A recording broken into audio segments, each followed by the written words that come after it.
Call me tasteless if you must, but as far as I'm concerned, pot noodles are one of the best tasting glues you'll ever eat. And what else can you make in 5 minutes with no equipment?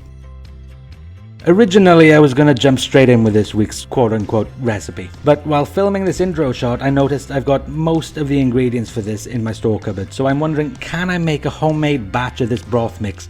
Sans preservatives, sans thickening agents. I mean, I need to fill 10 minutes somehow, and that sounds a lot more interesting than watching a pot noodle get prepared.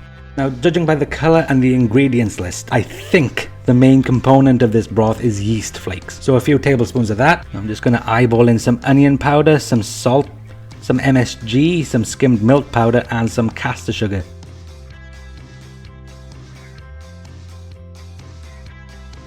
Into a spice grinder until they turn into some sort of genie.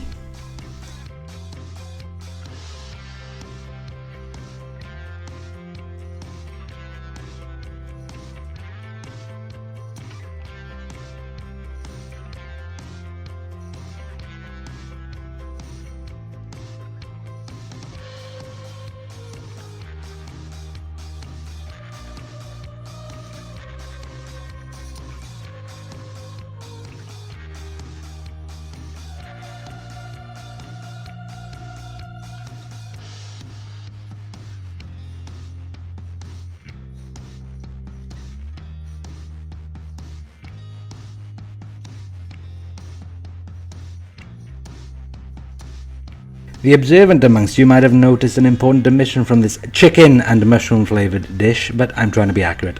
I don't know why either, but there we are. Check the ingredients list for yourself if you must. Gotta say, that looks pretty accurate to me, especially for an eyeball job. I think I'm a bit more generous with the veg than a pot noodle is, but I'm not the one monitoring my profit margins. Let's hydrate this and see how it compares. Obviously it's not going to be as thick, but I want to have the option to adjust the consistency of this depending on what I use it for. Wait 3 minutes, here we go.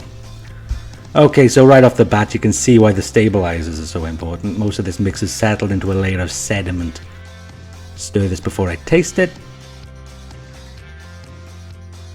Veg could have done with slightly longer soaking, but honestly that's not a million miles off. So what's the best way to road test this? Originally I was going to try and create my own pot noodle, but that really doesn't feel right for this channel. So after a quick rummage through my kitchen to see what avant-garde nonsense I can knock up on the fly, I've decided to go with a classic French pot noodle, with a nougat un peu classique. Moving on. So 3 eggs beaten together. I'm using a fork to avoid getting too much air into that. Stir in a spoonful of this powder and let that stand for 3 minutes. There you go, bring an omelette pan up to temperature, then in with a generous pat of butter. Alright, this pan is too hot, but I doubt that's going to matter much. Egg mix in and start stirring furiously. Off the heat and start rolling with it. Not gonna lie, this is usually much easier without a camera in the way.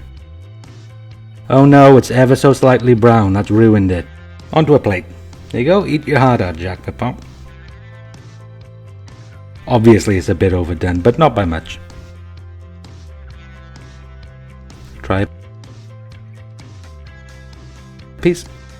First of all, those veg have not hydrated well, so you're getting little pockets of not quite crunch, which is actually a really nice distraction from that terrible flavour. Definite miss. Stay on with the original plan for this episode.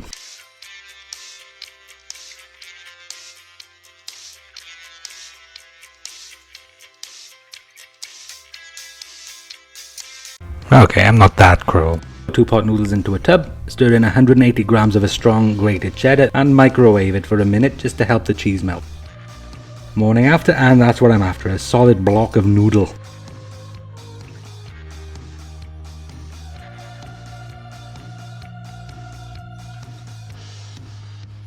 Run a knife along the edges to turn it out, and there's another reminder that my presentation skills are below par. Cut this into chunks. Set up a pane station. You got the usual suspects: plain flour, 2 eggs and breadcrumbs. I'm using panko because they're brilliant, but feel free to use whatever the hell you want. Whisk the eggs, then start breading. Flour, egg, breadcrumbs. You get the idea. I'm not filming all of these. You just take it for granted that they were all done the same way. Anyway, eventually I've got a plate of pot noodle bites ready for frying. Gotta be honest, I think they look pretty boss. Right, just before I fry these, I'm gonna knock up a quick sauce, I think. Because of all of that salty, rich, savoury stuff in the bites, I'm thinking something sweet and spicy. Slightly Asian, just to go with the noodles. This is easy enough, just mix in about 120 ml of sriracha with a tablespoon of honey and a splash of toasted sesame oil. Incidentally, this is fantastic on wings too.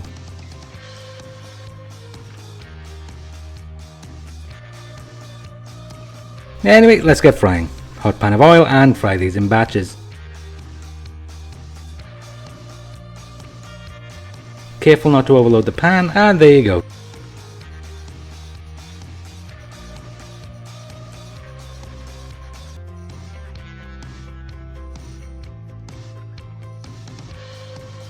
These are ready to go as they are if you want, but I'm going to toss them in that sweet and spicy sauce right at the last minute so I don't ruin that crunch.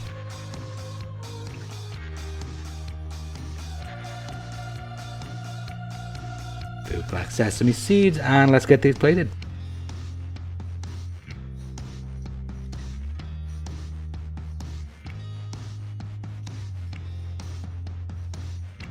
I like it, that crunch is great. Taste wise, they're pretty much exactly what you'd expect. The first thing to hit your tongue, sweet spicy sriracha glaze, then you crunch through to that cheesy pot noodly inside. It works really well together. I'd definitely call this a good use of a pot noodle, but it depends where you stand. If you like pot noodles, you'll probably like this. If you don't, just give it a go anyway, why not? Because this works pretty well.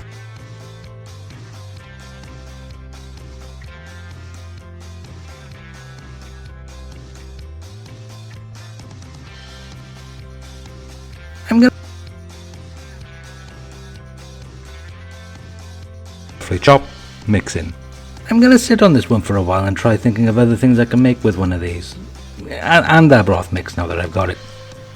If you've got any suggestions of your own, let me know in the comments. And if you decide to try this one, let us know how it goes.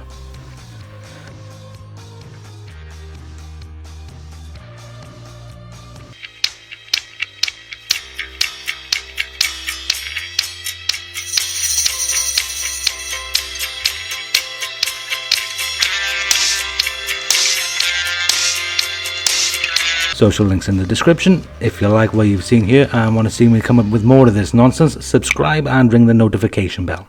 Thanks for watching, and until next time, get forked!